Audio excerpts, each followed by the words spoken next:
Today, I want to talk about something that most people avoid because it's uncomfortable. What if I told you your friends might be keeping you poor? Well, it's not because they're evil, not because they hate you, and not because they're trying to destroy your life.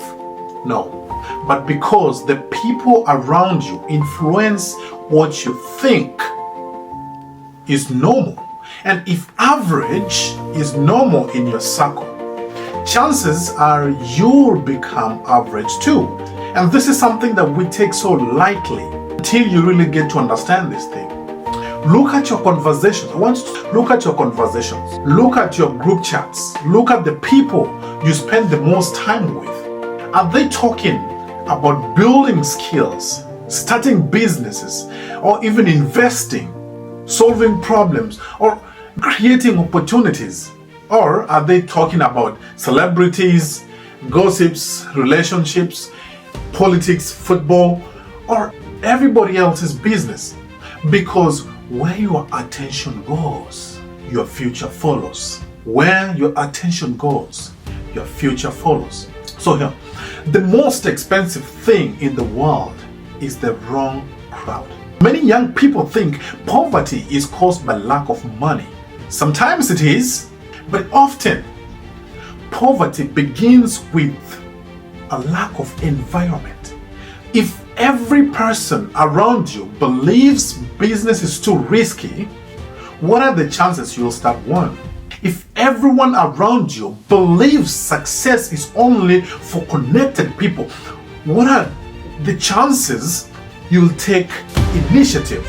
If everyone around you mocks ambition, what are the chances you even dream bigger? The wrong crowd doesn't just affect your actions, it affects your thinking, and your thinking determines your future. The truth is, many young people never become successful because they are surrounded by the people who have made peace with mediocrity. Peer pressure doesn't end at high school. Most people think peer pressure is something teenagers experience. That's not true.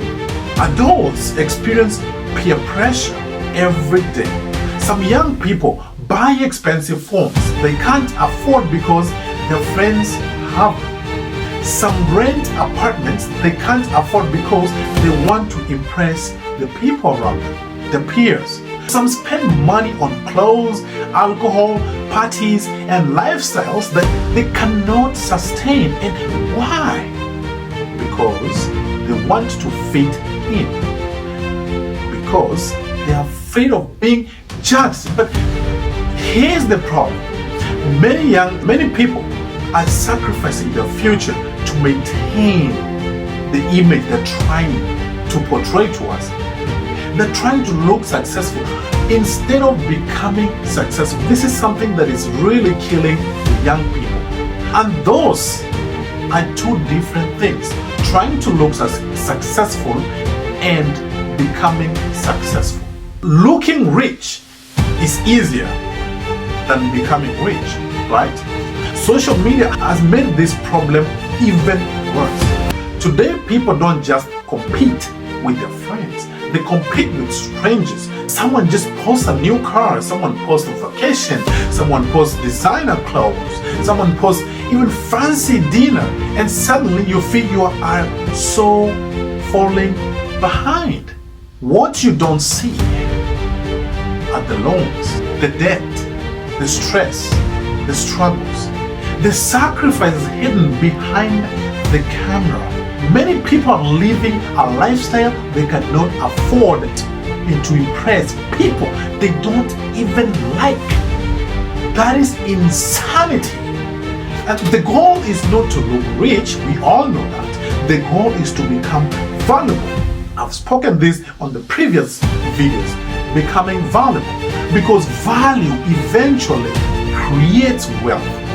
Image without substance eventually collapses. Let's talk about that, the crab bucket mentality. Sometimes when you start improving your life, your friends become uncomfortable. Not because you're doing anything wrong, but because your growth reminds them of what they're not doing. And suddenly they say, you've changed. You think you're better than us. Why are you working so hard? Relax, enjoy. You gotta be careful. Many dreams died because people wanted approval from friends. And many businesses were never started because someone feared being laughed at. Many talents were buried because someone didn't want to stand out. And the people who say you're changing are often correct. You are changing, and that's the point. So why are most people average? Why do most people stay average? Why do you stay average? The average person follows the average crowd. They do what everyone else does. They spend like everyone else does. They complain like everyone else complains. Then they wonder why their results are average. Success, remember, rarely comes from following the crowd, because the crowd is usually wrong. The crowd told people not to start business. The crowd told people not to create content. The crowd told people not to learn new skills. And the crowd laughed at an entrepreneur before they succeeded. The crowd always sees the risk. Visionary look way far ahead. Visionaries see opportunity. Let's do circle audit. I want to challenge you today. Take a hard look at the 5 people you spend the most time with. Ask yourself, do these people inspire growth? Do they challenge me? Do they encourage learning? Do they hold me accountable? Do they push me toward my goals? Or do they pull me away from them? You don't need to abandon your friends, but you must become intentional about who influences your thinking. The people around you will either expand your vision or shrink. There is no neutral. Let me conclude and be so clear about this. This isn't about becoming arrogant. This isn't about thinking you're better than others. This is about protecting your future. If you want different results, you need different conversations and different habits, different influences, different standards, because your environment is stronger than your willpower. And if you keep surrounding yourself with the people who celebrate excuses, you'll eventually become one of them. So, as I close, on the first episode, we talked about nobody owes you a job. Then we went ahead and talked about education system taught many people to memorize instead of solve problems. And we talked about blaming the government changes nothing.